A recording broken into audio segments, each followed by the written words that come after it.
Buongiorno a tutti ragazzi e bentornati sul mio canale. Con Bitcoin, ormai lo sappiamo, ogni transazione è pubblica, ogni errore rimane scritto per sempre in questo registro pubblico, distribuito, immutabile che si chiama blockchain. E allora la domanda è: come faccio in un ambiente del genere, per design pubblico, a proteggere la mia privacy, ma la mia privacy finanziaria? Bene, con Bitcoin una soluzione potrebbe essere utilizzare Wasabi Wallet, che non è solo un wallet non custodia che ti permette il pieno controllo sui tuoi asset, ma ti permette di avere una privacy opzionale. Non è un semplice wallet per appunto, è un software tra i più discussi in ambito Bitcoin, proprio per queste caratteristiche. Parto col dirti che Wasabi Wallet è Bitcoin only, quindi ci puoi mettere solo Bitcoin. Chi ti dice che le cripto sono anonime molto probabilmente non conosce veramente la blockchain. Bitcoin è pseudonimo, ogni transazione, come ho detto, viene scritta in questo registro pubblico distribuito e ci sono aziende e anche persone che sanno leggere la blockchain e analizzare tutte le transazioni, addirittura creare una mappa comportamentale attorno a un indirizzo. E capisci bene che in questo contesto la privacy si va a benedire e Wasabi nasce proprio per risolvere questa problematica. Non è un servizio centralizzato, non è un mixer classico, è un software che integra un protocollo che viene chiamato Wasabi CoinJoin. E non solo sull'azienda e profilazione che bisogna andare un po' a schermare, ma soprattutto anche attacchi hacker, malfattori, insomma persone che analizzando la blockchain e andando a fare tutti i collegamenti riescano a capire quanto abbiamo nel nostro portafoglio, come se ogni volta che andassimo a prendere il caffè aprissimo il nostro portafoglio per pagare, quello a fianco ci guardasse dentro e poi ci aggredisce fuori dal bar per rubarci tutti i soldi. In questo caso può succedere una cosa molto simile. Chi sa leggere la blockchain sa vedere quanto spendiamo, quanto abbiamo nel nostro portafoglio, se abbiamo inviato delle cripto all'interno del nostro wallet non custodia derivanti da un exchange KYC, magari riesce anche a capire chi siamo realmente. Insomma, non è proprio sicura una cosa del genere. E Wasabi prova proprio a rompere questi collegamenti input-output, rendere insomma l'analisi un pochino più complessa, perché non siamo anonimi, ma rende l'analisi complessa e cerca di aumentare la fungibilità di Bitcoin. Caricare Wasabi Wallet sul proprio PC bisogna collegarsi all'indirizzo wasabiwallet.io e qua puoi vedere già alcune caratteristiche: free ed open source, self-custodial, orientato alla privacy, c'è delle opzioni di controllo interessanti, resiliente e si può integrare anche con alcuni hardware wallet. Utilizza silent payment, multi-party transaction e tante altre funzionalità interessanti per andare a proteggere la nostra privacy. Noi andiamo a scaricarlo, clicchiamo su download, scegliamo il nostro sistema operativo, in questo caso vado a selezionare Windows, lo scarico e vado ad installarlo. Possiamo andare a creare un nuovo wallet, connetterlo con un hardware wallet, importare un wallet Bitcoin, che magari lo andiamo a ripristinare, oppure fare un recovery wallet. Noi andiamo a creare un wallet da zero, lo chiamo prova, clicco su continua e qua già abbiamo una cosa molto interessante, il backup recovery. Il metodo standard è il wallet che genera una serie di parole che di solito sono sempre 12 o 24. Queste parole sono la chiave assoluta per andare a recuperare il tuo portafoglio. Il multi-share backup, che è un pochino più avanzato, qua entriamo in un livello più professionale, il wallet divide il seed in più parti, ad esempio in 3 pezzi. Per recuperare il wallet serviranno solo alcuno di queste parti, ad esempio 2 su 3. Il vantaggio ovviamente se qualcuno trova un pezzo del tuo seed, del tuo seed, non può farci nulla. Se perdi un pezzo puoi comunque recuperare il resto del tuo portafoglio. Ovviamente utilizzando il multi-share un pochino più complesso, se sbagli ad organizzarti puoi veramente complicarti la vita e non tutti i wallet supportano lo stesso schema. Se il tuo primo wallet è Wasabi, non stai andando a proteggere cifre esorbitanti, vuoi una semplicità, un controllo totale, ti consiglio il classico recovery phrase. E accederete a Wasabi Wallet e vedete che fa un download and processing Bitcoin data. Che cosa significa? Sta scaricando i filtri della blockchain, sincronizzando la cronologia e va a costruire il tuo wallet in modo privato, senza chiedere dati a server che possono vedere i tuoi saldi. Vedete che qua scende anche il quantitativo di anni, va a recuperare circa 4 anni di blocchi Bitcoin per andare a controllare se il wallet che è stato generato o ripristinato all'interno di Wasabi ha ricevuto mai dei Bitcoin, se ha speso dei Bitcoin oppure se ha dei Bitcoin da congiunare. Non sta scaricando in questo caso tutta la blockchain completa, come ad esempio un nodo full, ma usa dei filtri che vengono chiamati BIP 158 per controllare queste cose. Ed è molto importante perché cerca di preservare anche in questo caso la privacy. Già questa fase è esattamente per cui Wasabi Wallet è diverso da Trust Wallet, Exodus e tanti altri wallet, perché qui non sta chiedendo a un server. È una differenza enorme a livello di privacy, sta andando a verificare la blockchain. Preoccupate se mostro cose, titoli, seed phrase, vabbè che in questo caso non ho mostrato, ma è un wallet di prova dove io faccio tutti i test possibili e immaginabili. Attenzione a una cosa, voi qui potete ricevere Bitcoin, potete inviare Bitcoin, ma automaticamente è un wallet non custodia classico. Il CoinJoin è opzionale. Per effettuare il CoinJoin, se avete ricevuto diverse tipologie di diversi satoshi,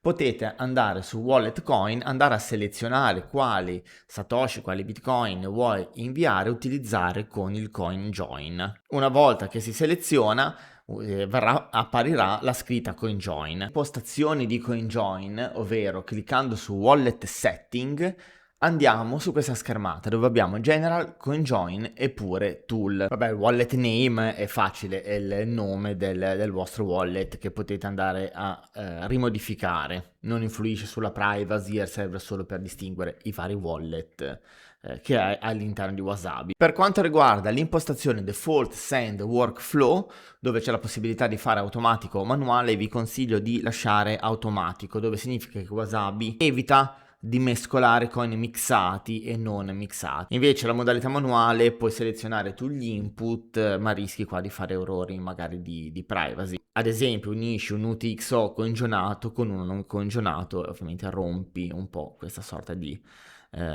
anonimato.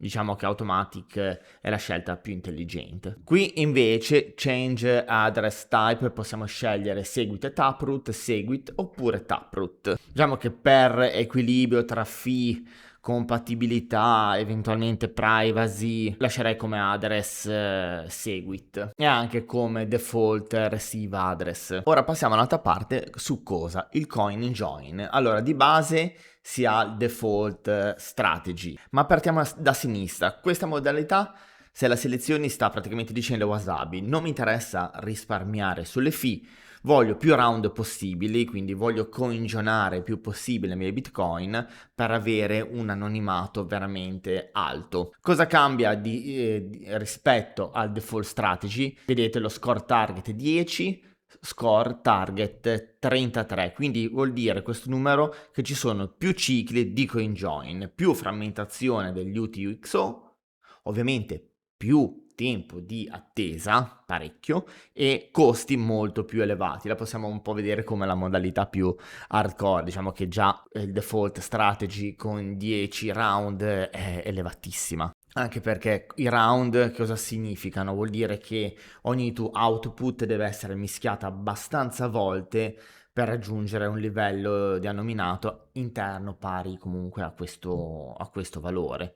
Più è alto ovviamente più è difficile associare la sorgente. Questa funzionalità Non Private Coin Isolation vuol dire che protegge da errori di fusione gli UTXO. Stop Threshold praticamente che cosa vuol dire? Questo è il punto critico. Con 33 CoinJoin se hai un UTXO sotto lo 0,01 Bitcoin non verranno coinjonati. Se vuoi fare privacy su cifre più piccole lo devi abbassare, ma stai molto attento perché abbassare più rischi delle fee magari sproporzionate. La modalità che ha i costi più bassi, la reduce cost, praticamente stai dicendo a Wasabi di fammi spendere il meno possibile anche se la privacy è molto molto più bassa, tenendo conto che comunque hai 5 round di CoinJoin. Ovviamente hai meno round rispetto agli altri, 10 e 33, meno fee, meno frammentazione e anonimità un pochino più bassa, è una modalità più leggera, ma comunque vuol dire che hai fatto 5 CoinJoin. In questo caso Wasabi può permettere che coin non private vengano combinate ad altre, che significa UTXO mixati con non mixati. E attenzione che questa modalità e questo ovviamente io non lo consiglierei mai. Io comunque lascerei la default strategy. Passiamo poi al tool, dove vai a verificare la tua recovery word BIP39, non ne crea una nuova, non cambia nulla, ti fa semplicemente reinserire tutte le parole per assicurarti che tu abbia scritto bene il seed phrase. È fondamentale perché il vero rischio non è l'hacker, è la perdita del seed, quindi se hai sbagliato anche solo una parola, il giorno in cui dovrai ripristinare non entrerai mai più nel wallet. Resync è una funzione tecnica che serve quando il saldo non si aggiorna, alcune transazioni non appaiono, il wallet sembra bloccato, puoi fare il resync. In basso a sinistra poi abbiamo anche delle altre impostazioni, le classiche per andare un po' magari a mettere dark mode, altre funzionalità molto semplificate. La parte Bitcoin e Network noi possiamo andare anche a inserire le testnet, ma noi lasciamo main. Possiamo andare a connettere un nostro nodo qualora l'avessimo. Sotto Dust Attack Limit parliamo appunto della protezione contro questo Dust Attack, che vuol dire che un attaccante invia micro quantità di Bitcoin a tanti indirizzi, poi osserva quando quegli UTXO vengono spesi per cercare di collegare i wallet tra di loro. Diciamo che questa protezione ti sta dicendo se ricevi meno di questa cifra, trattalo come una protezione Dust. Quindi sotto i 5.000 satoshi viene considerato sospetto e non vengono utilizzate quegli UTXO. La parte coordinator, qua si inserisce l'indirizzo del server che coordina eventualmente CoinJoin. Il coordinatore è colui che raccoglie un po' tutti i partecipanti, organizza questi round, costruisce la transazione con il CoinJoin, ovviamente non può rubare i fondi, e se hai un indirizzo di un coordinatore puoi utilizzarlo. Lasciando vuoto usi quello ufficiale di Wasabi. Infatti Wasabi può essere il coordinatore. Max conjoin meaning fee rate vuol dire che in questo caso lasciando 150 significa che se la rete è congestionata e le fee superano 150 satoshi VB, Wasabi non partecipa. Anche perché CoinJoin crea transazioni molto molto grandi e se la mempool è cara paghi uno sproposito. Il minimo input count 21 è il numero minimo di input partecipanti al round. Diciamo che 21 è proprio un buon compromesso. Se lo abbassi ovviamente i round sono più veloci, ma meno copertura di privacy. E di contro, se lo alzi questo numerino hai più privacy ma rischi attese lunghissime. Dove andare a prendere eventualmente il coordinator? Si può andare su wasabisator.com dove c'è proprio il coordinator list. Cliccando poi su un coordinatore si apre la schermata per andare poi a copiare i dati. La parte poi connection, io la salterei, la lascerei tutto in automatico come è stato impostato. Supponiamo che vuoi coinvolgere un Bitcoin, lo vai a selezionare, Wasabi diventa un coordinatore non custodial e aspetta che ci sia più possibilità di effettuare questo CoinJoin, e per effettuare questo CoinJoin ha bisogno che ci siano più partecipanti in un determinato periodo di tempo che vengono chiamati round. Ovviamente tu non lo vedi, questa cosa è lui che coordina tutti i vari Wasabi wallet. Una volta che viene approvato nel round il tuo Bitcoin viene spezzettato e ricevi dei nuovi UTXO con una privacy molto più alta. Ovviamente devi sapere che per effettuare un CoinJoin paghi una fee al coordinatore e il mining fee e puoi dividere i tuoi bitcoin anche in più pezzi. Ovviamente non andare a mischiare i tuoi bitcoin coinjonati con bitcoin provenienti da exchange o da altre parti. Quando potrai inviare il tuo bitcoin o a seconda le parti che hai spezzettato e suddiviso di bitcoin li potrai inviare solamente quando il CoinJoin è terminato, andando a selezionare quale quantità vuoi inviare. Attenzione ad una cosa, magari hai un bitcoin non coinjonato, un bitcoin coinjonato e spezzettato in più satoshi, e cosa fai? Magari selezioni 2 righe di satoshi più il bitcoin non coinjonato e le mandi comunque fuori Wasabi. In quel caso lì hai di nuovo rovinato tutto, perché hai di nuovo mischiato input e output con un bitcoin che è tracciabile. Cos'è questa storia delle UTXO? Una volta che tu ricevi dei bitcoin vedi un saldo totale, ma all'interno di questo saldo ci sono diverse UTXO che appartengono a Satoshi, quindi la parte più piccola dei bitcoin, che ti sono arrivati nel wallet. E in Wasabi vedi proprio tutti gli arrivi divisi per UTXO. Magari hai ricevuto un bitcoin, poi 500 euro in controvalore di bitcoin, 300 euro in controvalore di bitcoin, e Wasabi CoinJoin lavora su queste cose, sulla UTXO, non ti va a mischiare tutto il wallet, quindi tu selezioni l'UTXO magari che equivale a quelle 500 euro in controvalore di Bitcoin e decidi di coinjoinare quelle. Il CoinJoin sostanzialmente che cos'è? È una transazione unica tua e di tutte le altre persone che in quel momento stanno facendo CoinJoin su Wasabi Wallet, per quello che usa la fase round, lui coordina queste transazioni, le mescola tutte in un'unica grande transazione dove ci sono per l'appunto molti input e molti output, le mischia. Il risultato è più difficile capire quale input ha generato quale output, non è impossibile, ma cavolo ce ne vuole di tempo. Tra l'altro Wasabi CoinJoin utilizza una cosa molto utile, le firme cieche. Significa in poche parole che il coordinatore che autorizza questa transazione e autorizza la tua partecipazione non saprà mai quale output è realmente il tuo. Quindi tu a fine di tutto questo processo avrai un UTXO con un'elevata privacy, ovviamente di un valore un pochino più basso di quello che hai utilizzato, perché devi pagare coordinatore e mining fee. Bene, spero di essere stato abbastanza chiaro. Se sei interessato a vedere proprio la funzionalità di Wasabi, dove magari vado a inviare un centinaio di euro di Bitcoin per fare una prova del genere, andare magari a leggere la blockchain, me lo fai sapere nei commenti. Andrò a fare proprio una prova tecnica inviando 100 euro di Bitcoin da un exchange a Wasabi, poi da Wasabi coinjonandoli a un wallet altro non custodial, e poi andremo ad analizzare insieme la blockchain e vedere un po' di rintracciare tutto quanto. Ciao!